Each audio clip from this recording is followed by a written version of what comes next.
వాళ్ళు ఓట్లు అడిగే బిచ్చగాళ్ళ కాదా దేవుడి పేరు మీద? కొండగట్టు హనుమంతుడికి నేను భక్తుంది, మీరు కాదా? మనం ఎప్పుడైనా కొండగట్టు పేరు మీద ఓట్లు అడిగినామా?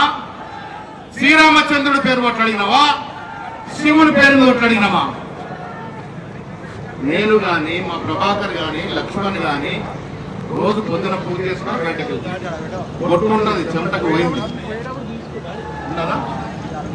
కానీ ఎప్పుడు దేవుడి పేరు మీద ఓట్లు అడగలేదు. ఏమన్నట్లు అడుగుతాం?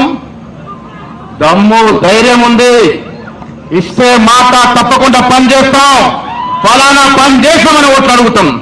అది దమ్ములోని నాయకుడి లక్షణం. అరే మీ ఏం లక్షణాలయ్యా?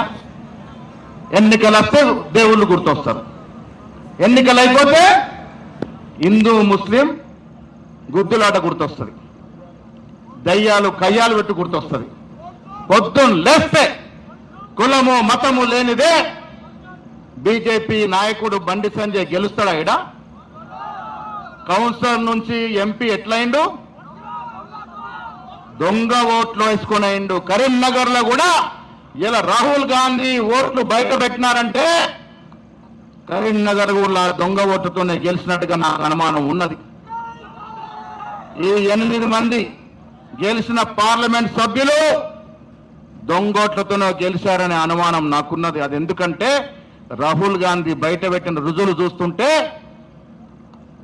ఒక్కొక్కడికి ఓటు జగిత్యాలలో ఉన్నది, కరీంనగర్లో ఉన్నది, చొప్పదండిలో ఉన్నది, వేములవాడలో ఉన్నది. ఎట్లుంటుందయ్యా? పొద్దున్న లేచాడు, 4 నియోజకవర్గాల్లో ఓటేసిండు, అందుకే బండి సంజయ్ గెలిచిండు. లేకుండా బండి సంజయ్ గెలిచే మనిషి లేదు. తనకు తాను బీసీ నాయకుడని చెప్పుకుంటాడు. మిస్టర్ బండి సంజయ్ దేశ్ముఖ్, ఎక్కడ బీసీ అయ్యా నువ్వు? ఇలా ఒక్క మాటన మాట్లాడుతున్నావు బీసీల గురించి? రేవంత్ రెడ్డి మొనగాడు 42% రిజర్వేషన్ ఇచ్చిండు. స్థానిక సంస్థల్లో చట్టం ఇచ్చినాం, విద్యా ఉపాధిలో చట్టం ఇచ్చినాం. ఒక రెడ్డి బిడ్డ ఉండి రేవంత్ రెడ్డి చట్టాలు తెస్తే మున్నూరు కాపు ముద్దు బిడ్డ అయిన బండి సంజయ్ ఏం చేస్తున్నావా? నువ్వు ఢిల్లీకి వెళ్ళి కిషన్ రెడ్డి కాళ్లకు మడుగులు వచ్చుతావా? కిషన్ రెడ్డి మాటలిని, రామచంద్రరావు మాటలిని బీసీల గురించి మాట్లాడడానికి జంకుతున్నావు. నువ్వేం లీడర్ అయ్యా? నేను కూడా బండి సంజయ్ 2 సార్లు గెలిచిందంటే కొత్త పట్టు పడమ ఉందనుకున్నా. కానీ ఇలా 42% గురించి మాట్లాడకుండా ఇంట్లో దాక్కున్నాడు, ఢిల్లీలో దాక్కున్నాడంటే నీ నాయకత్వ లక్షణం ఏమిటి అని అడుగుతా ఉన్నా. బండి సంజయ్ బీజేపీ అధ్యక్షుని తీసేసిన రోజున ఈ మహేష్ గౌడ్ గలమెత్తిండు, ఎట్లా తీస్తారు మా బీసీ బిడ్డనని. కానీ నీకు ఇవాళ సోయి లేదు, బీసీల గురించి మాట్లాడే సోయి లేదు. మీ అన్న పొన్నం ప్రభాకర్, మహేష్ గౌడ్, ఆది శ్రీనివాస్, సురేఖమ్మ, మాతో పాటు రెడ్డి నాయకులైన జీవన్ రెడ్డి, ఎస్సీ నాయకులు లక్ష్మణ్, శ్రీహరి అందరము బీసీల గురించి కొట్లాడుతుంటే మీరు ముఖం చాటేసుకుని ఢిల్లీలో దాక్కుంటే ఎవరికి అన్యాయం అవుతుంది? బండి సంజయ్ గారు, భవిష్యత్ తరాలకు అన్యాయం చేస్తున్నారు మీరు,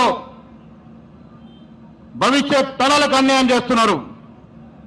మీకు చిత్తశుద్ధి ఉంటే నీకు కానీ, ఈటల రాజేందర్కి కానీ, మా అరవింద్ కానీ, బీజేపీ ముద్దుబిడ్డ లక్ష్మణ్ కానీ మీ చిత్తశుద్ధి, బీసీ రక్తం, మీ రక్తంలో బీసీ గుణం ఉంటే 42% గురించి తక్షణమే రేపే మాట్లాడాలి. మీరు బిల్లులు పెండింగ్ ఉన్నాయి మోడీ దగ్గర, రాష్ట్రపతి దగ్గర.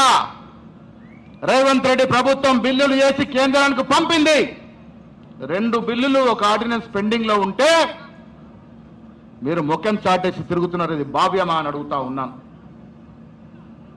కాంగ్రెస్ ప్రభుత్వం, రాహుల్ గాంధీ, ఖర్గే, సోనియా గాంధీ, ప్రియాంక గాంధీ మాటకు కట్టుబడి ఉంటారు. ప్రాణం పోయినా మాట కింద జార్చరు. అందుకే తెలంగాణ ఇచ్చింది సోనియా గాంధీ.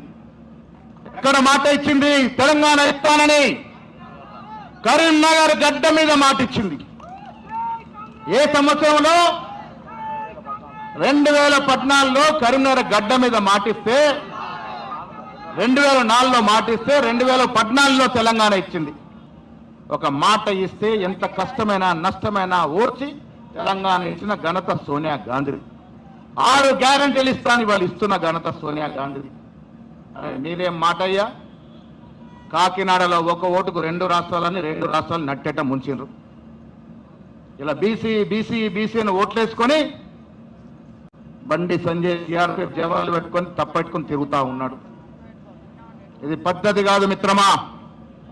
దమ్ము నిబద్ధత ఒక మాట నిలుపుదనం ఉంటే బయటకు రండి. అరే ఈ బండి కిషన్ రెడ్డిలు రామచంద్రరావులు ఏం చేస్తారా మిమ్మల్ని? బీసీలంతా మేనుకున్నాం, రండి పోరాడండి మోడీతో కిషన్ రెడ్డితో 42% రిజర్వేషన్ మేము బాసటగా ఉంటామని ధైర్యంగా ముందుకొచ్చి మాట ఇవ్వాల్సిందిగా నేను ఇవాళ బండి సంజయ్, అరవింద్, ఈటల రాజేందర్, లక్ష్మణ్ గారికి పిలిపిస్తున్నా. ఇకనైనా బీసీ తత్వం, మీకు బీసీల మీద ప్రేమని బయట పెట్టుకోవాల్సిన విజ్ఞప్తి చేస్తా ఉన్నా. మా రేవంత్ రెడ్డి గారు, మా జీవన్ రెడ్డి గారు నిన్న పిఎస్సి మీటింగ్ లో మా జీవన్ రెడ్డి గారు మాట్లాడుతూ చెప్పారు ఏ రకంగా బీసీలకు రిజర్వేషన్ ఇవ్వాల్సిన అవసరం ఉంది, అది ఎంతవరకు న్యాయమనే మాట. జీవన్ రెడ్డి దగ్గరికి వచ్చి బండి సంజయ్ గారు జీవన్ రెడ్డి గారికి వచ్చి కూర్చొని అడగండి, అది ఎట్లా సాధ్యమవుతుంది? మీరు ఒక రెడ్డి అయ్యండి మాకు మద్దతు పలుకుతున్నారు కదా, ఏ రకంగా సాధ్యమవుతుంది అడిగితే వారు మీకు వివరంగా వివరిస్తాడు. ఆ రకంగా ముందుకు పోదామనే మాట చెప్తా ఉన్నా. ఈ దమ్ము లేని రాజకీయాలు, ఈ సత్తా లేని రాజకీయాలకు ముందు నడవాయి. ప్రజలు తెలివి కలని వారండు. ఎవడు మాటిస్తాడో ఎవడు మాటను నిలబెడతాడో తెలుసుకున్నారు. ఇవల్ల ముందు ఆటలు సాగాయి కాబట్టి జాగ్రత్తగా బీసీ బిల్లుకు మద్దతు ఇవ్వాల్సిందనే విజ్ఞప్తి చేస్తా ఉన్నా. అభివృద్ధి ధ్యేయంగా ముందుకు పోతా ఉంది మా ప్రభుత్వం. ఇంజనీరింగ్ కళాశాల ఈ 19 నెలల్లో తెచ్చిన ఘనత కాంగ్రెస్ పార్టీ రాష్ట్ర నాయకులు, మంత్రులు పొన్నం ప్రభాకర్, లక్ష్మణ్, వివేక్ గారు, నాయకులు. అభివృద్ధి అంటే ఏంటో కాంగ్రెస్ పార్టీకి తెలుసు. పేద ప్రజల బతుకులేదో మాకు తెలుసు. సంక్షేమం ఏందో మాకు తెలుసు. ప్రజల ఇష్టాలేందో మాకు తెలుసు. తెలంగాణ కోరుకుంది ఎందుకు బిడ్డలారా? మనకు ఉద్యోగాలు వస్తాయని కదా. టీఆర్ఎస్ ప్రభుత్వాన్ని ఎన్ని ఉద్యోగాలు ఇచ్చారు?